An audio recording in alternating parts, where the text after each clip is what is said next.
right, welcome for the Whisper Time live on West Nile Television. It is yet another day for you to probably join the interesting stories coming in right there. And of course, nationally, their top stories are coming in from the Uganda side, where of course a friendly still continues after they were walloped 4-0 by Comoros.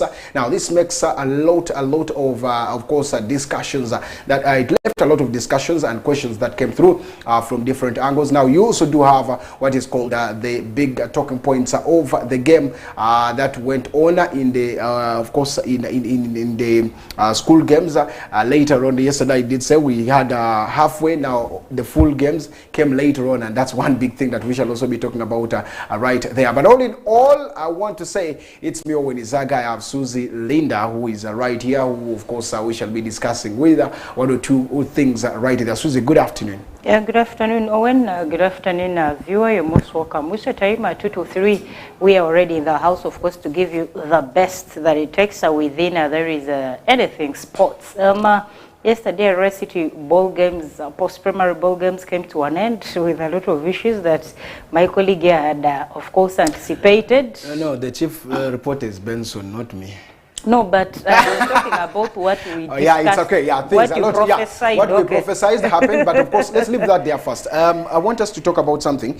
There's just a notice that came through today as the Federation of Uganda Football Association will be making what is called the FUFA Executive Countrywide Tour of 2024, where of course you'll be seeing West Nile region. That out of the 8 regions that will be there, there's West Nile region, there's Kampala region FM, then there's Eastern, and there's Western, and then there's Northern East, Northeast, and Buganda, Chitara, and Northern Region FA. All these are going to be in the part, of course, in the FUFA executive members will be moving to these regions to, of course, sensitize people about the game. Now, of course, they will conduct this in the coming weeks, of course, according to the moment. According to the report here, that it's going to be a routine engagement with the lower clubs, then the football stakeholders that are there, and then the region football associations. That means we shall be expecting in there. And people who have been called for this include, of course, one, they will be led by, the delegation will be led by the engineer Moses Magogo, the FUFA president. Then the issues that will be there, or agendas will be, they will come to explain the detailed programs of, that is the football, of the programs of FUFA in regards to, that is the grassroots football. That is one. Then there's going to be the first-hand challenges faced by, that is the lower leagues in Uganda. Then there's going to be response to the issues raised by, that is the football and stakeholders, and they agreed on a way forward. Then the FUFA executive is also expected to be to meet the different partners in this, including, of course, the respective regional football association executives, the RFAs. You have the respective district football association, the DFAs, executive members, then the national delegates from, that is the respective DFAs, including, of course, one representative from each club in the 3 men's 3rd division, one representative from each of, that is the men's 4th division league, then one representative from each of, that is the women's 3rd division league. That will be there. The tour program by, that is FUFA, we'll see that these people move rightly, and this is going to be one of the biggest thing now. Kampala is going to be the first, because first region, Wednesday 27th, that will be coming right there. So this is one big thing that is coming right there. Okay, there's going to be, of course, where you'll be seeing a lot of things at Devine, of course, that will be coming right there. This is where they will be. West Nile is not on the league, but let's come to this, Susie, before we get to our top stories. This is one of the interesting hot story that I want to talk about. One, you are seeing that there is a challenge of one thing, which is not a challenge. To me, I see it a positive one, because 2 teams, the lower leagues have been suffering a lot, but now FUFA is saying that they are coming. Okay, what are they coming? Challenges and the rest that will probably be coming in there. All in all, how do you see this move, the executive move? I think it's quite a very good one. Whoever came up with that idea, or whoever praised FUFA being headed by Engineer Magobo. This is quite a very good initiative to actually come down to the grassroots to find out exactly some of the challenges that are a lot of our clubs down here are going through, because these challenges have always been there, and I'm quite sure these people have been suffering to where they can table in some of these challenges, because some of these challenges really need immediate answers. They need immediate effects to be brought onto some of these things so that they are solved. There is a lot, by the way, going on at grassroots level. But if these are not resolved, or if these are not solved, trust me, there is a lot of issues that will continue eating up the beautiful game of football. Eventually it will turn out into a virus, and then we lose out the whole meaning of football. So I think their coming down should really impact on each and every other region that they will visit. I've seen, you've given us a roadmap of how they're going to do this, their agendas, and quite an elaborate reason of why actually they are doing this. To me, this is quite a very good one, and I wish they had started this earlier on, by the way. By now, trust me, we would be very far. My question will be to them: why should regional referees or officials officiate top-tier Ugandan leagues? That is already posed. I know you're coming with the answers correctly, because it's one virus that is killing the football in Uganda. Why should regional referees officiate games of the first or let's say the higher class of football in Uganda? We have seen that challenge. Yep, and managing the game becomes a problem. True. It encourages what is called malpractices in football.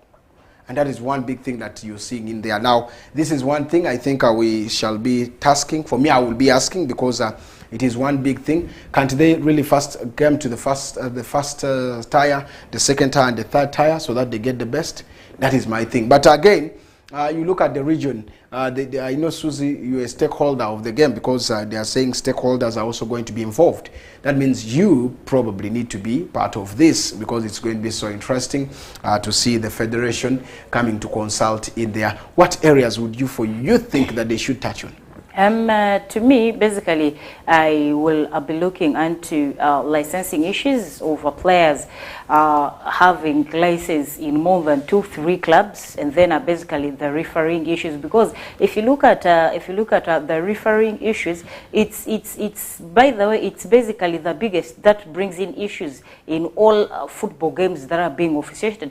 One, if you look at any club that has hooliganism issues, or that maybe the fans ran riot and maybe beat up something, or they have been penalized and all that. If you go down to finding out exactly what happened, you will get to understand that maybe the person who did something wrong did it out of anger. The anger is based on a decision that probably a referee took, which the person maybe felt was wrong and all that. Sometimes the decisions that some of these referees take, you barely even see that, yeah, someone who even does not understand football will know that, no, this is wrong, this is supposed to be this is supposed to be that. So basically, I think the biggest they really have to address is the refereeing issues.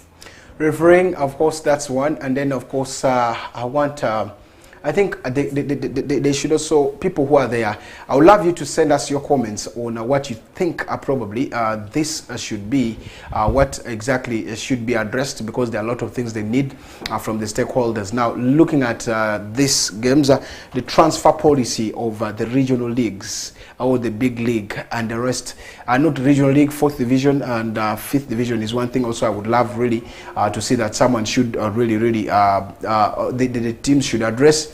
Then the criteria, because we've seen the same faces in the FAs, in the DFAs, in the RFAs. What is the criteria of changing from here to there? Of course, some, at least I should say, I know a bit, but is there any way that you could have maybe the knowledge of the game and you want to join through? Is the possibility there? So teams should come. Of course, this is going to be a good sensitization. I want to encourage clubs to send in officials, because they are going to be there next time they fail. We have seen chaos coming here and there, and it becomes so monotonous that a club or a team cannot handle certain issues. I have seen challenges with what is called club licensing issues, which has, club licensing and player licensing, which has been a problem to the lower leagues, and yet this time around it's all about the system, which is online. What initiative have they taken as region, or have they taken as federation, have they taken as DFAs to make sure that these lower leagues also get to learn this? Can we have consistent maybe trainings about this? Those are going to be things that we need really to look into, but I think it's a good idea. We're waiting for the dates that will be for West Nile and the rest of the area. Now we shall be updating you right here on West Nile Television to give you, of course, the biggest sum of what we think. Now, when we leave that there, yesterday we did see the USA games that continued with, of course, an interesting and impressive performance from Mvara Secondary School team. Of course, the boys category had to emerge champions, but of course in the ladies category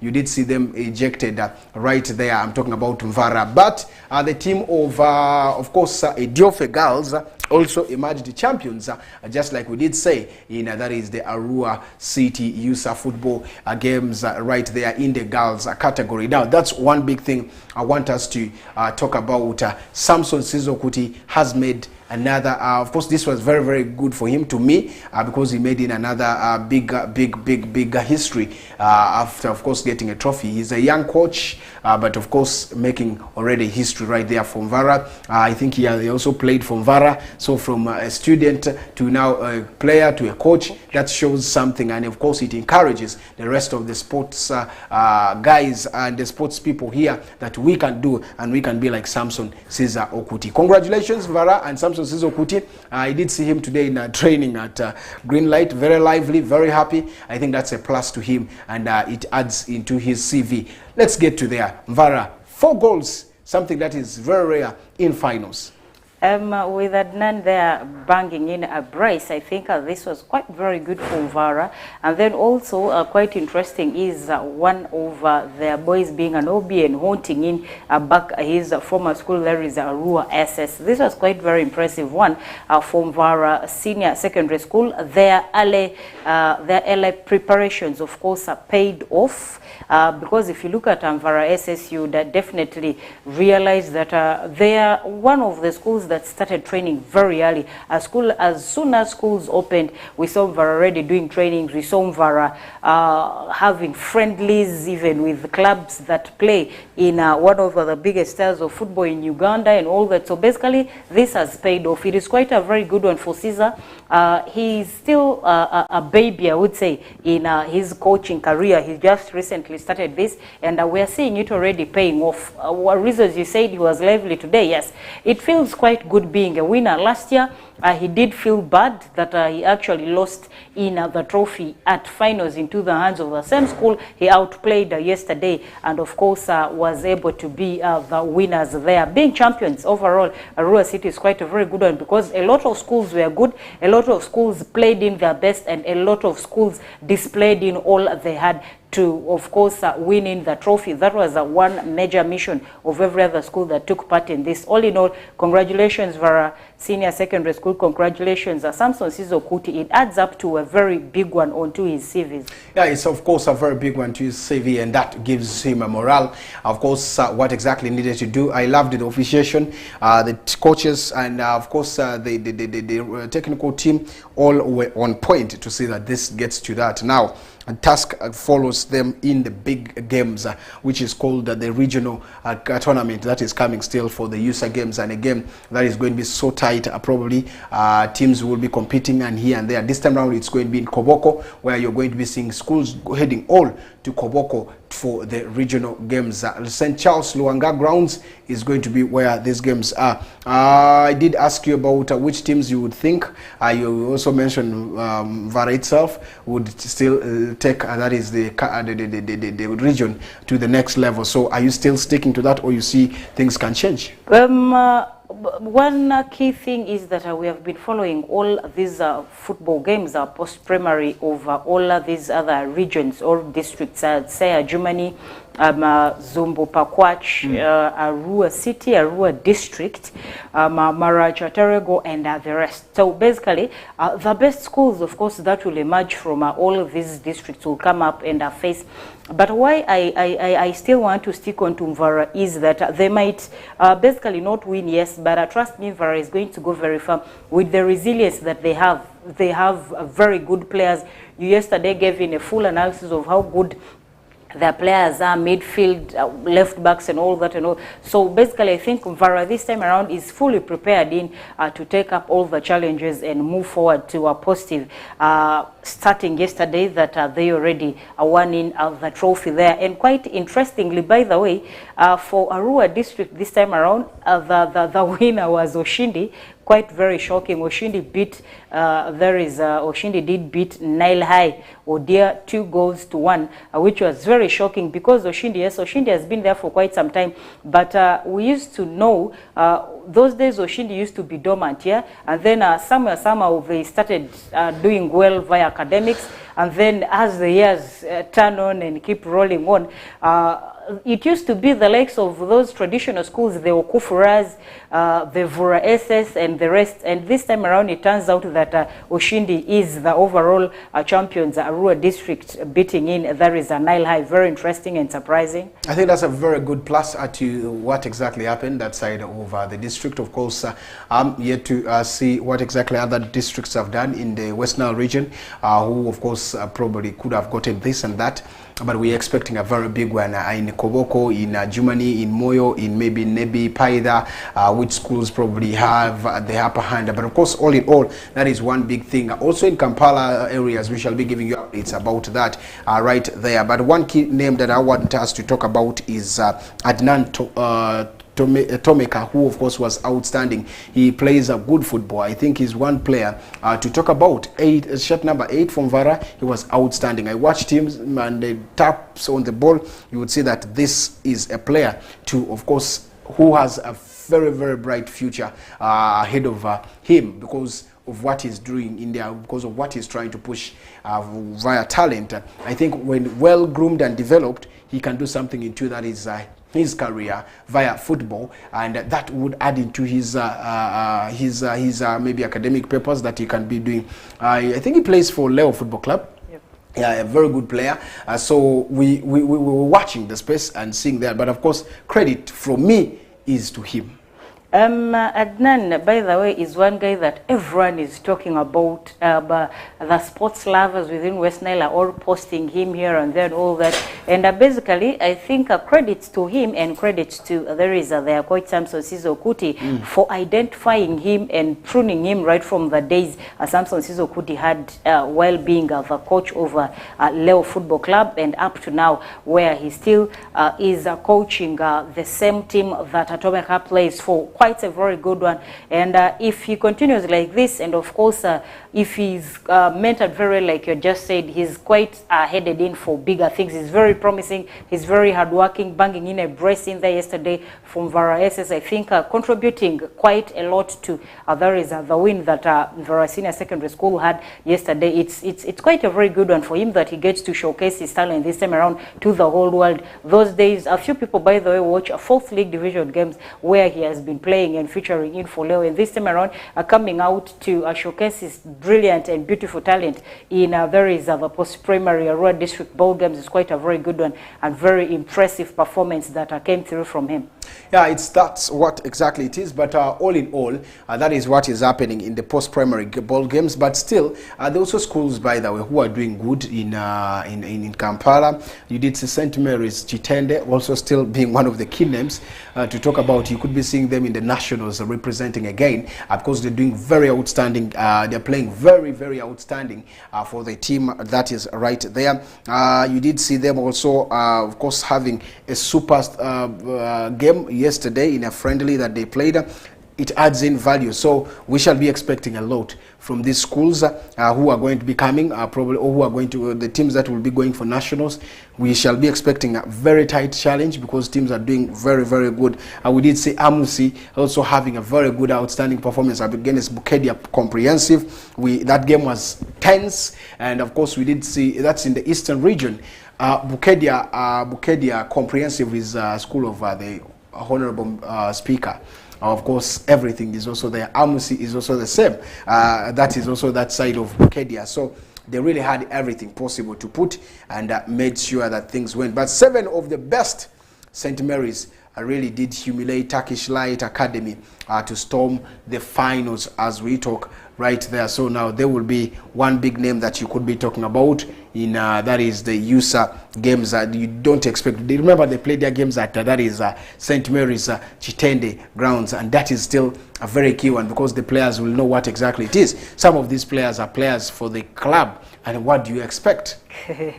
Quite a very huge one in there, and brilliant performances for the other side that actually humiliated the opponents to see to it that they pushed through. And basically from of course the brief history you've given us where the likes of Bukedia, Amus and the rest are very highly performing, the background clearly tells you what it takes, of course, to inject in football or any sporting activity, and how it turns out to pay back, of course, where you expect good results and all that. And basically this also narrows down to your last words as I came through over using St. Mary's Chitende grounds. Basically everything is available, so why wouldn't someone not perform when everything is available, be it finances, infrastructure and the rest? So I think this is not surprising really, based on the people behind this and where they are training from.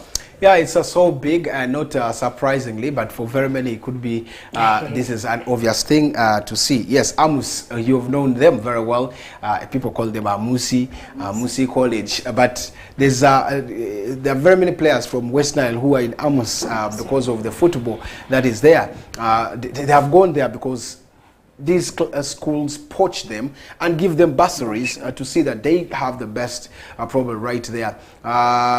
That is one big thing that schools are doing right now. So can we also embrace the same things and bring to people and see that this works out? That's one big thing. You say schools are getting right, okay, but for us, we still think it is like wasting money, or it is like you're not, it's something free. No, at last, if you get the best, you're getting out of this, because this is going to be up to the East African Games.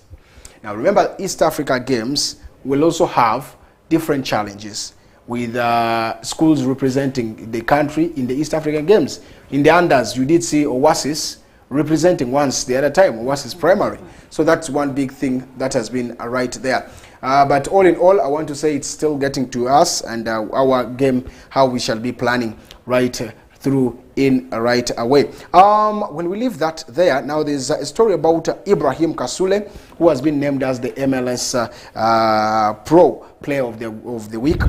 Ibrahim Kasule, you've known him playing for that is the country for quite a long time. Even in the league here, he has played a couple of times, but this time around he joined in that is Sekaja's side. I remember telling you Red Bull, of course, that side. Now he's 21 years of age, but he's doing very well as, of course, the New Yorker Red Bull midfielder. Now, this time round, he was named in that is the MLS Next Pro Player of that is the week. I think that adds something to a player like this. 21 years of age, you look at what exactly you can do.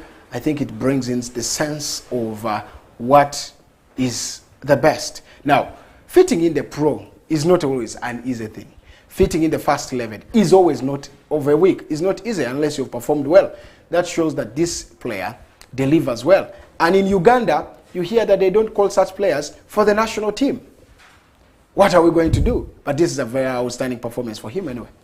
Ibrahim Kasule, a very professional Ugandan footballer, by the way, being recognized as you play outside Uganda is quite very a huge one. By the way, New York Red Bulls is where he is currently, and being named the next pro for that very club is quite a very huge one. And this narrows down to, by the way, hard work. You said featuring in the first 11 for the team. For any team, does not come in one day. It comes through hard work, resilience, and of course willingness to learn and to outcompete the rest of the people to always be the best. And it pays. It adds up, by the way, to your CVs and all that. Basically, everyone comes up and wants to work with you. Any place you wish to go to, everyone is willing and all that. This basically narrows down to there is a hard work and a resilience and passion for what you're doing. So it is a plus for Ibrahim Kasule. Also, it helps the team, the country Uganda as well, that we are being represented out there so well. And then coming down to the question on why actually such players that are doing quite so well in the countries that they play for, as to when Uganda is playing or the team, national team goes in for national duty where you find they're not summoned and all that. This, by the way, brings in a lot of questions to which always that we don't get answers to some of these questions, why some of these key players that are doing so well are not summoned, and yet there are a couple of players that are always summoned, those that even play outside Uganda, but you don't hear anything surprising about it. You don't hear them maybe being named the best player, maybe they're outperforming, maybe they're scoring goals of 1 year and there. They always don't feature, but I mean these ones that are featuring in, that are doing so well, we always don't get answers as to why they're not summoned. Exactly. Now that's one of the biggest things that we're still looking into. But of course, if you look at who else probably could be pushing it harder, is one thing that we are going to be looking into. That brings in the way how the criteria of getting players into the national team. That's where now you start seeing where exactly maybe there's an influence or something that keeps coming in right there. But of course, it is what it is in Uganda. And this player, by the way, Kasule, when he joined, he is right now as I talk, he scored brace against Messi's Inter Miami. That of course had a very good moment. Scoring that brace meant very big for him, and he still keeps pushing harder to see that he wants to penetrate through, and this adds now his tally to the next pro by 2 goals, and which of course is one of the biggest thing. If you look at his performance, he also has assists, couple of assists that he has made for the team. Of course, the Red Bulls right there. So we are waiting to see what comes his way. I think Sekaja could have told him the secret of penetrating through this, and you need to deliver and put something in there. I believe he is believing and trusting in what the coach is telling him, and that is one thing. Now, do we see them stay? Because Sekaja is one of the coaches or one of the Ugandans who has stayed in the diaspora for quite a long time, not in Uganda after playing football, and he joined the technical team of that is Red Bull after he played for them. Now he is a coach in Red Bull, and that is one big thing in of course his way in US. So MLS League, Major League Soccer is where they play, and this is what of course Kasule is also doing. 2 goals for him means very big, and I believe one day he will be the man to be called right there. Now with all this, we will also be taking a break. Now when we come back, we shall be discussing more of the stories where of course the football agents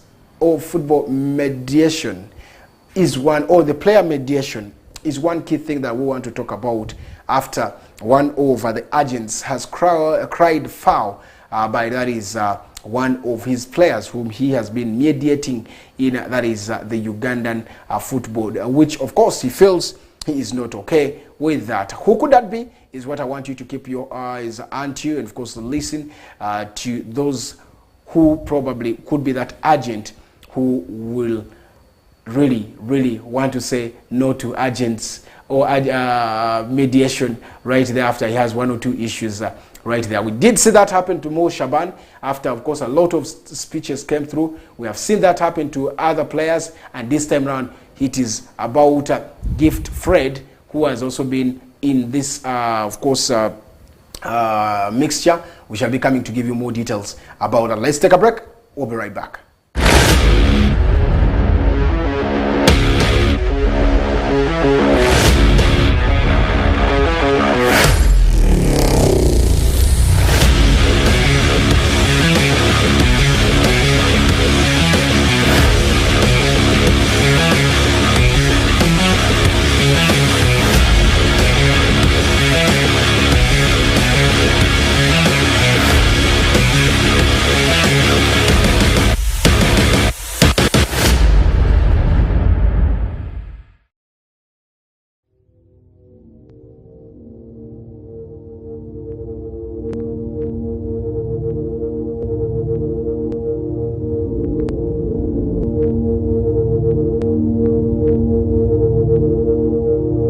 West Nile TV, lighting up the region.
West Nile TV, lighting up the region.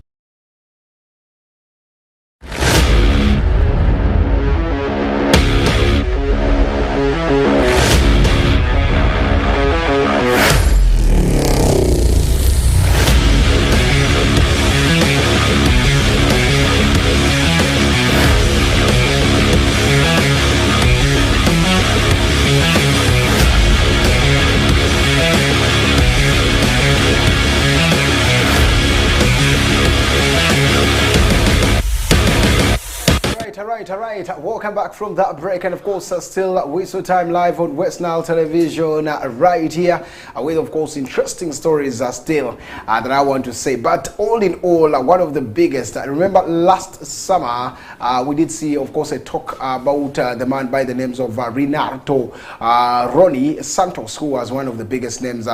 Young, of course, energetic, who probably tried pushing so hard for the biggest word, and biggest word I'm meaning for the agent work, which is the mediation or intermediary that he had with the clubs. Last season, we did see last year when he cried a foul and dishonesty, by that is striker, players. That was Dezo Mukwala, who now is with the Katoko, Sante Katoko. When he went, he said this player had not paid his money and he would be. Now for today, he has said it is all about, he has talked about the man by the names of Gift Fred. Remember Gift Fred, after making a move to, that is Yanga, he is said to have not paid this man anymore. So that's one big thing that he has done there. He has failed to pay, that is the agent his money. What do you say? This is becoming so big. The agent is crying foul. That time he said Mukwala will have to pay for his money, whether he likes it or no.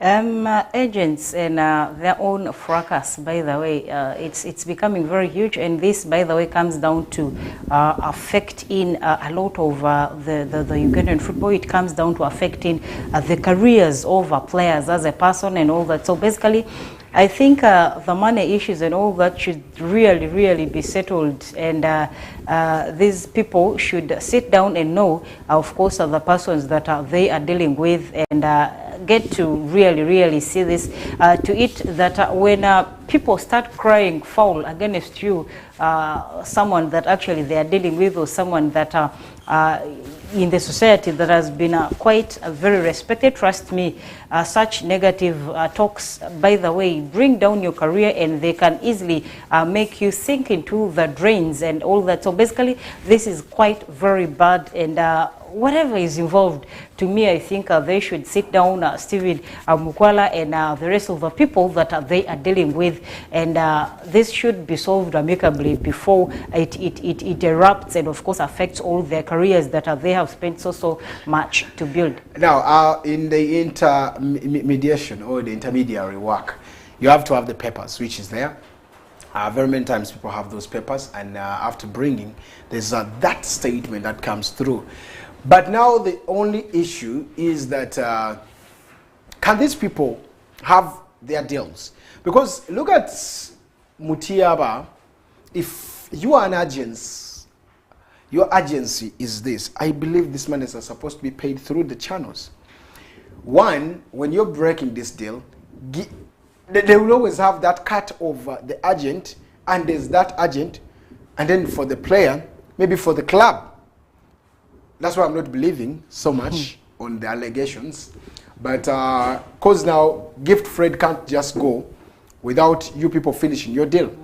I believe you first finish the deal total 100%, and a player leaves the country, goes. You who was intermediating, obviously, even the club will know that this person has a percentage. So what was the arrangement like?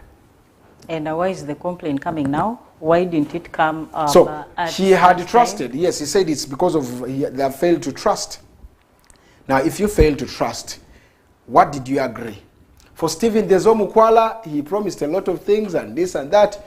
I remember even said, did you see Shaban? Shaban had issues, and a lot of things. Now, this time round, what does the intermediary work mean to Ugandan football? Is it just a moment of like someone wants to make money? Do they guide these players?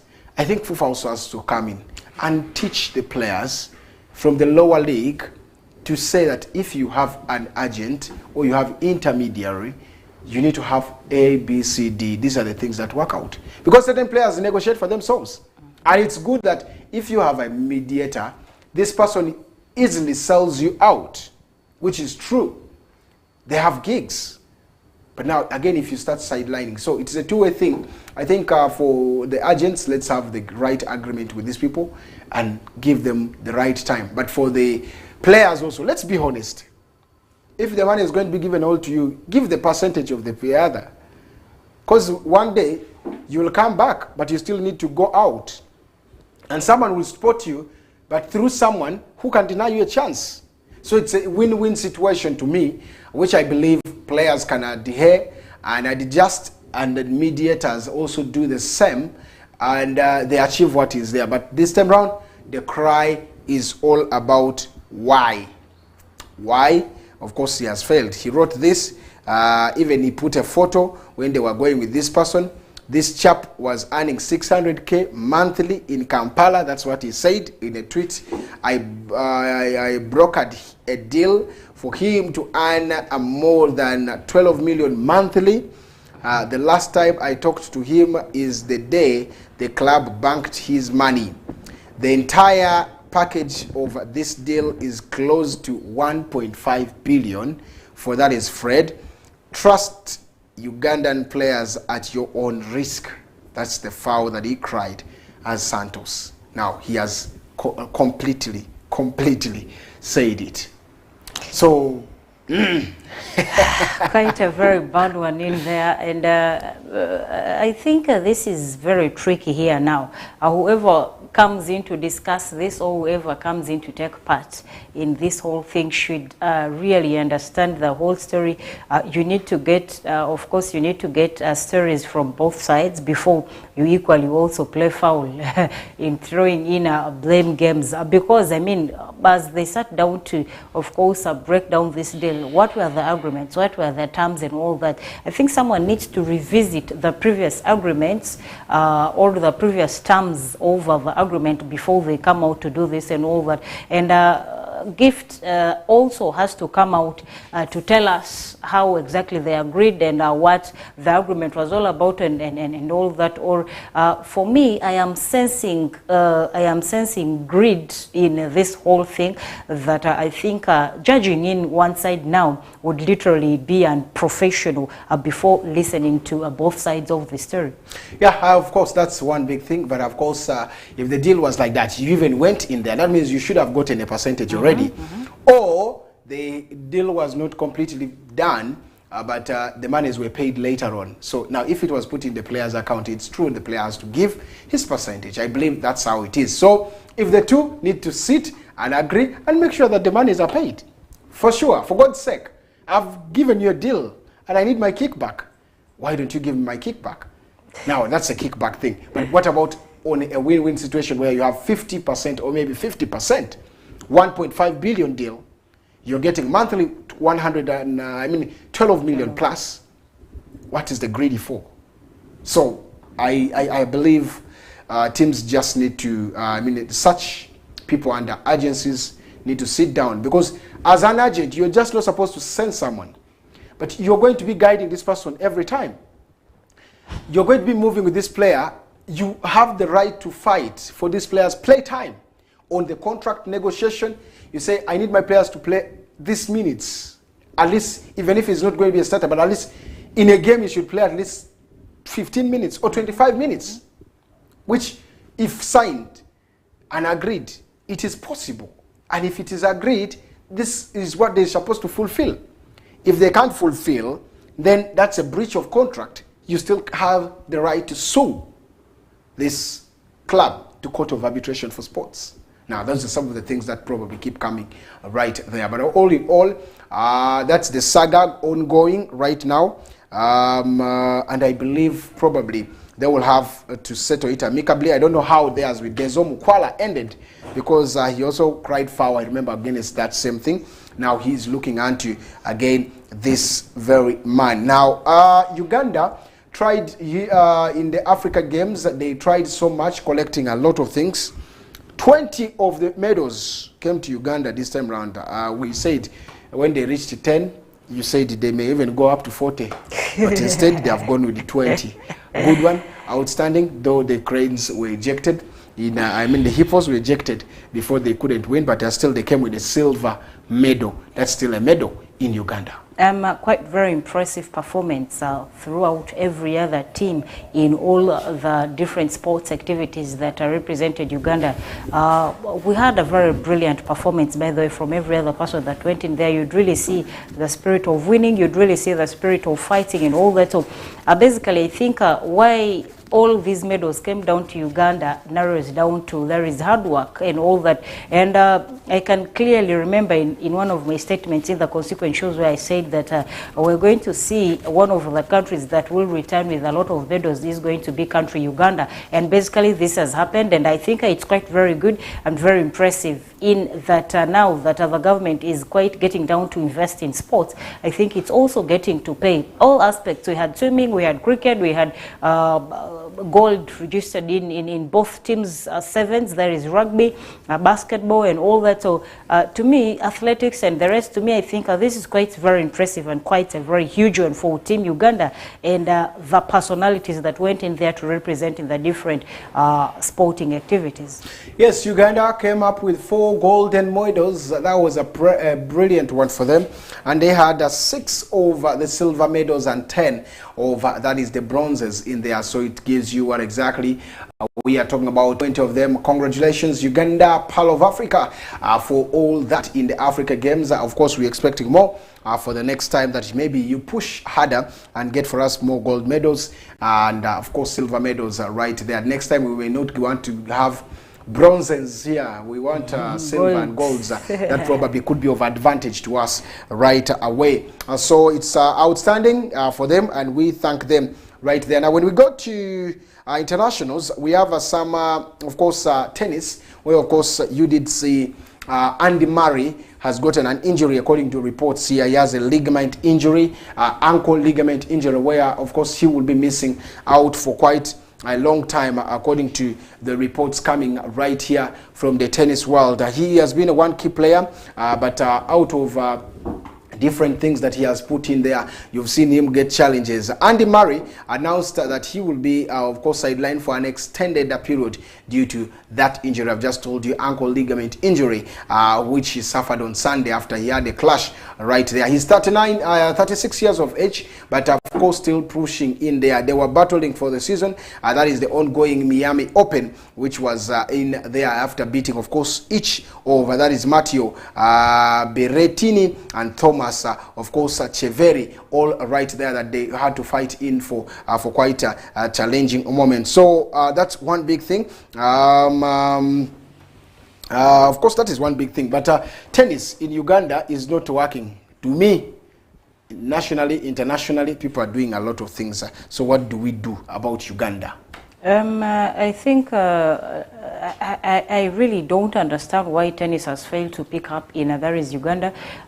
We had a few players, by the way, from West Nile Arua that represented one time at national level, and even one key player got a bursary in one university in Kampala, which was quite very good. But after finishing, what else was there left? There was completely nothing, because we don't see those tournaments being organized here where someone can actually showcase in their talent, where someone can be picked and maybe go out to play and all that. So basically, I think the efforts are just not enough. And after someone getting in bursaries, after someone outplaying their hearts and all that, the person is left with nothing for the next leg. You literally are lost. You don't know what to do next. You don't know where you're heading in next and all that. So basically, I think to me, lack of a proper direction is the one killing in there is tennis in Uganda. Okay, that's one big thing that we're talking about. But of course, tennis, one of the tennis players by the in Arua, you know, is Shukran Sebi. Yeah.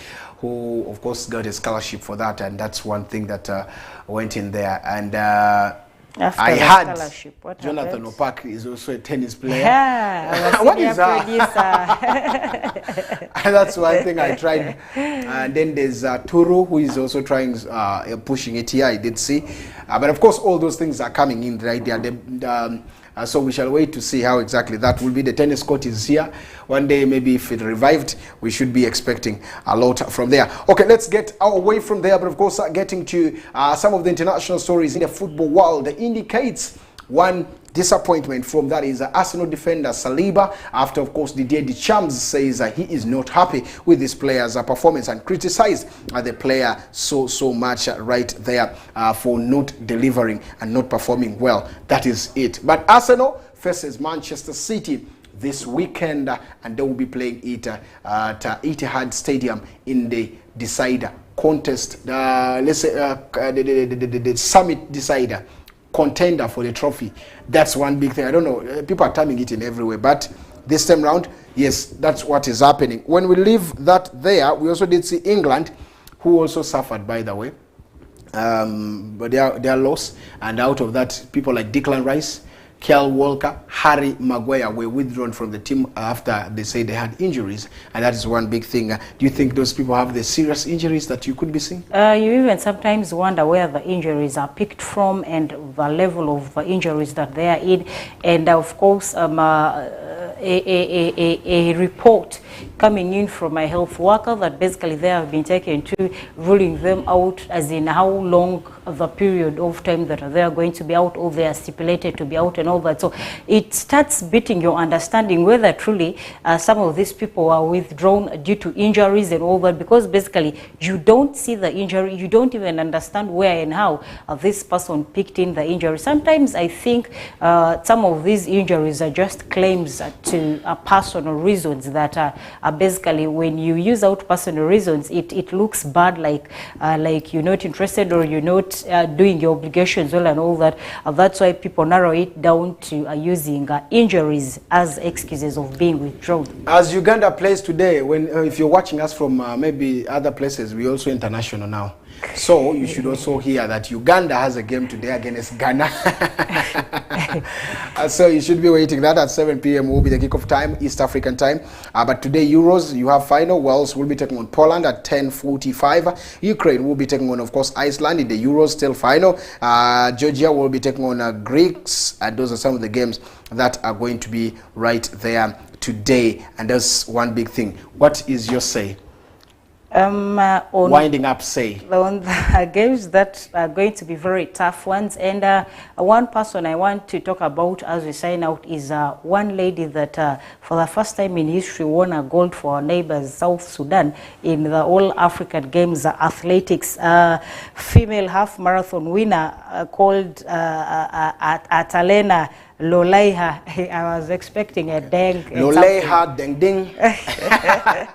For the very Sudanese. first time in history, Sudanese, she gets a gold for there is her country, South Sudan, quite very impressive. A greatness. That's one of the biggest things that probably you could be expecting from such a talent. But all in all, I want to encourage all our young ladies to impress in football, and there's a big thing coming in football for that is the ladies. So that's why you're seeing Federation putting every other effort to make sure that it happens, and that is one big thing. Two, I want to also say that every other person that is right there should encourage his or her son or daughter to participate in any of the sports discipline that is so marketable, because there are a lot of things that are coming in the world of sports. So expect a lot of things that will be coming right there, and it's been a long one, Tuesday edition, and tomorrow probably we shall also be giving you the Wednesday edition, probably with a lot of things, because people are still in the break, and breaks are ending this week. Clubs are retaining their players for that is the